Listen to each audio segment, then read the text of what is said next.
You stolen my love, you now deserve. People think it was just a hologram, but it wasn't. I've stood on stage for 50 years, and I've never felt anything like that night. When I reached out my hand, something reached back. I can explain the technology. I can explain the timing. But I cannot explain the feeling not there. Not in London.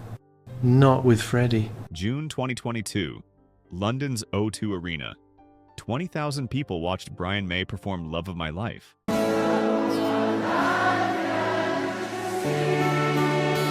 The song Freddie once called the soul of Queen.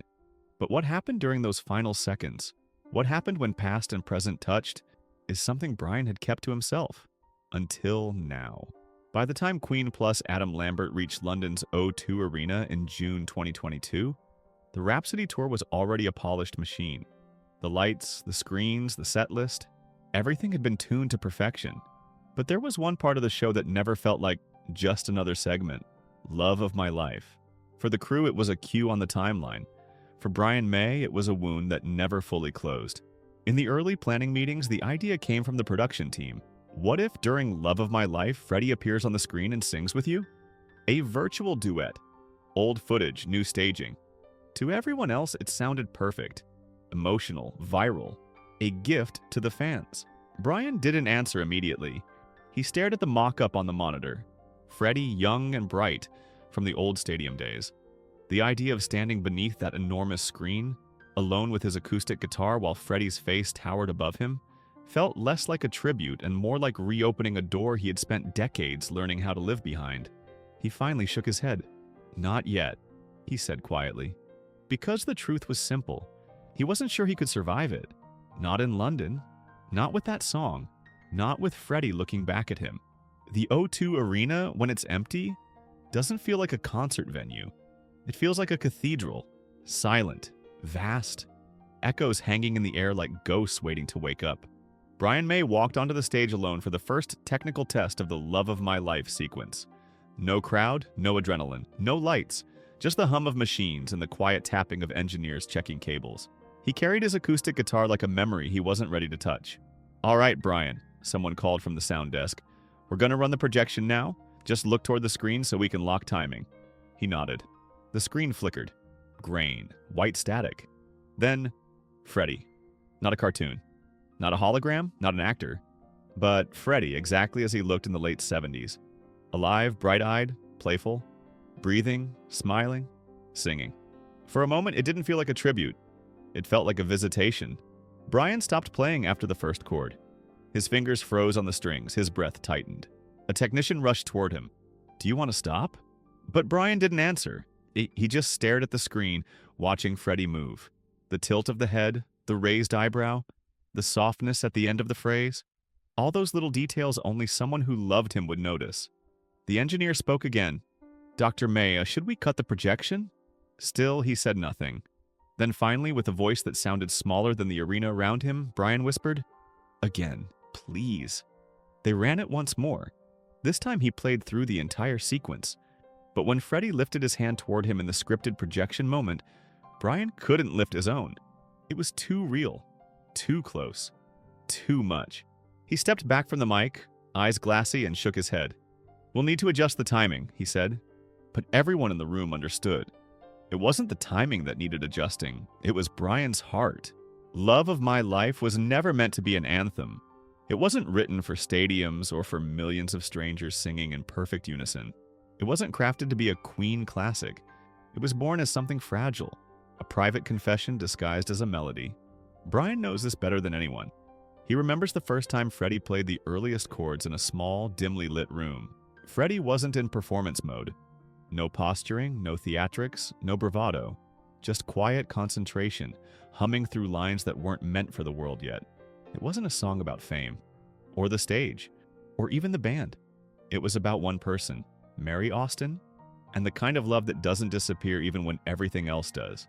A love that bends, changes, fractures, heals, but it never dies. And that's exactly why performing it without Freddie is the hardest thing Brian has ever done. Because for Queen, the song didn't become iconic because of the lyrics, It became iconic because of the way Freddie sang it.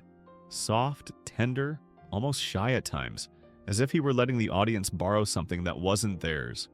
Through the decades, Brian watched the song evolve from a personal message into a communal heartbreak. At concerts, he would play the opening chords, and crowds from Brazil to Japan would sing every word louder than he ever could. Brian used to joke that the audience was doing all the work for him. But the truth? He knew they were singing for Freddie, because every voice in those arenas carried a piece of longing. Longing for a man who left too soon. Longing for a sound that would never come again in the same way. So when the idea of the hologram duet was first proposed, Brian hesitated. Not because of the technology, not because of logistics, but because Love of My Life wasn't a spectacle. It was a memory. And memories, especially the ones born out of deep love and deep loss, must be handled delicately. In early rehearsals, when Brian strummed those opening chords alone, the absence was louder than the sound. Empty chairs, empty mic stands, empty space where Freddie used to command the universe. For Brian, performing the song on stage without Freddie had always been a way to honor him. But performing it with Freddie, even digitally, was something else entirely. It felt like opening an old letter you've kept sealed for decades. A letter written in a handwriting you still miss. And as the tour date approached, Brian couldn't shake one thought. Will this moment heal me or break me? He didn't know the answer yet, but he was about to find out in front of 20,000 people. June 2022. The O2 Arena in London was already trembling with anticipation. A sold-out crowd, thousands of flashing lights, and a stage built to honor half a century of music. But backstage, Brian May wasn't thinking about the lights or the applause. He was thinking about one moment that he hadn't told anyone he feared. He stepped into the dark wings, listening as Adam Lambert finished the previous song. Brian checked his guitar strap twice, a habit he never had before, and exhaled slowly. He knew what came next. The crew knew. Only the audience didn't. Tonight, for the first time ever in London, they were going to attempt the full hologram sequence. As Brian walked onto the stage alone, the stadium shifted. The lights dimmed to a single soft glow. A hush rippled through the crowd. That rare electric silence that only happens when 20,000 people collectively sense something sacred is coming. Brian sat down, positioned the guitar carefully on his knee, and strummed the first chord of Love of My Life. The reaction was immediate. Cheers, tears, voices singing along. But they didn't know the truth. Brian wasn't nervous about playing the song. He was terrified of what would happen when Freddie appeared. The moment Brian struck the opening chords, a soft shimmer of light began to gather behind him. Faint at first, like a memory trying to take shape. The audience kept singing, unaware of the timing Brian had rehearsed over and over. Each second perfectly aligned with a ghost. Then it happened. A figure flickered onto the giant screen.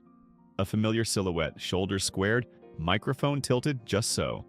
And when the spotlight kissed the projection fully, the stadium erupted. Freddie Mercury, not alive but unmistakably there. Brian didn't turn around right away. He couldn't.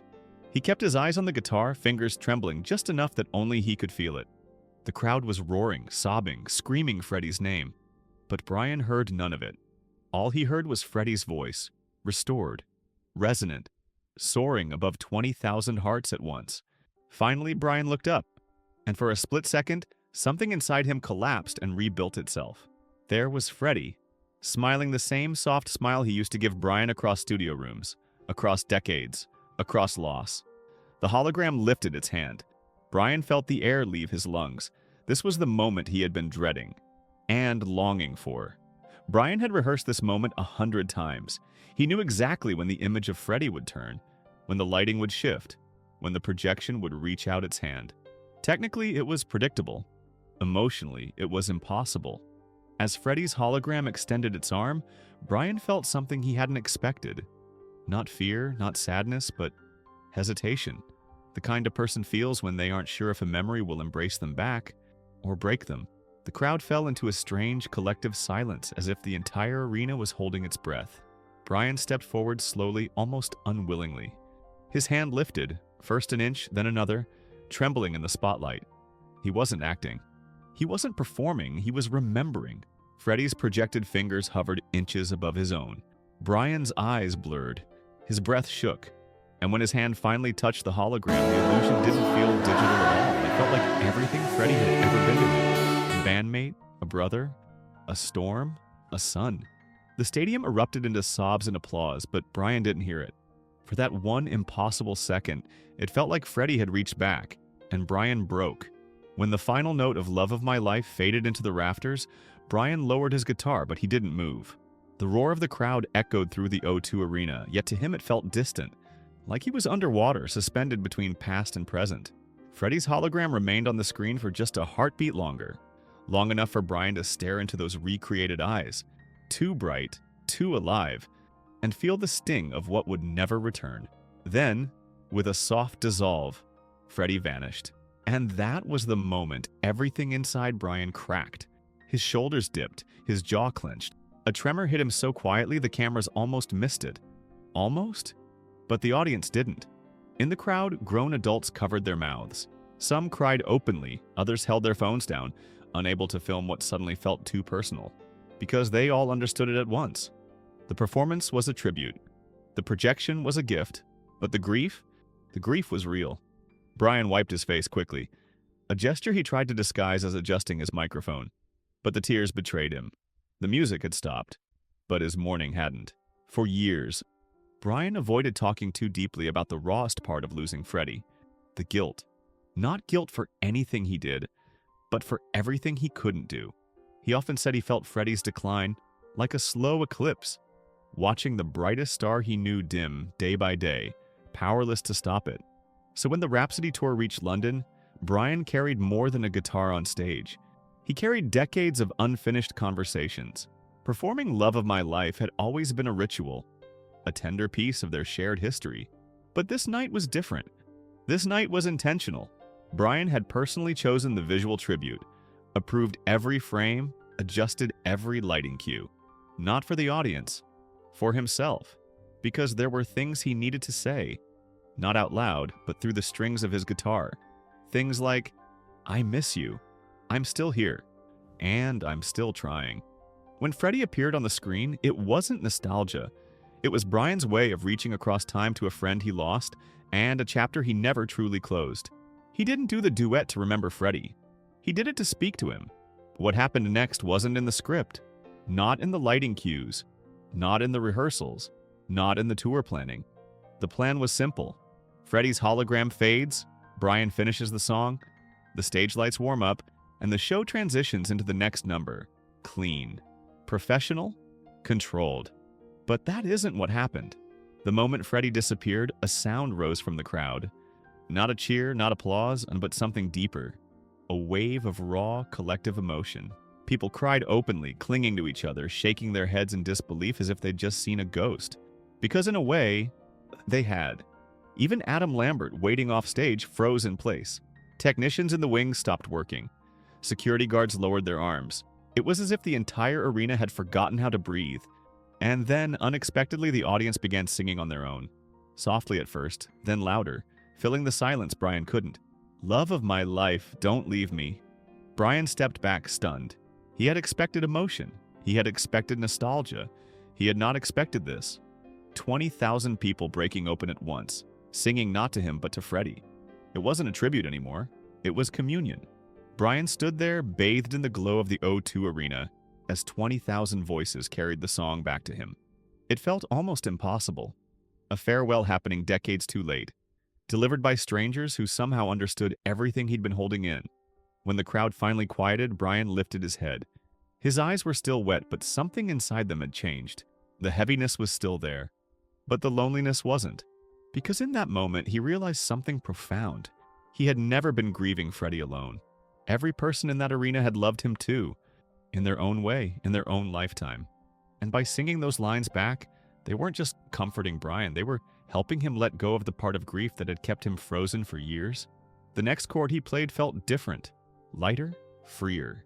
As the spotlight dimmed and the final note dissolved into the rafters, Brian touched his chest gently, right over his heart, and whispered something almost no one heard. "Good night, old friend." For the first time since 1991, it felt like a real goodbye. Not the kind spoken with tears, but the kind spoken with healing. Freddie was gone, but he wasn't lost.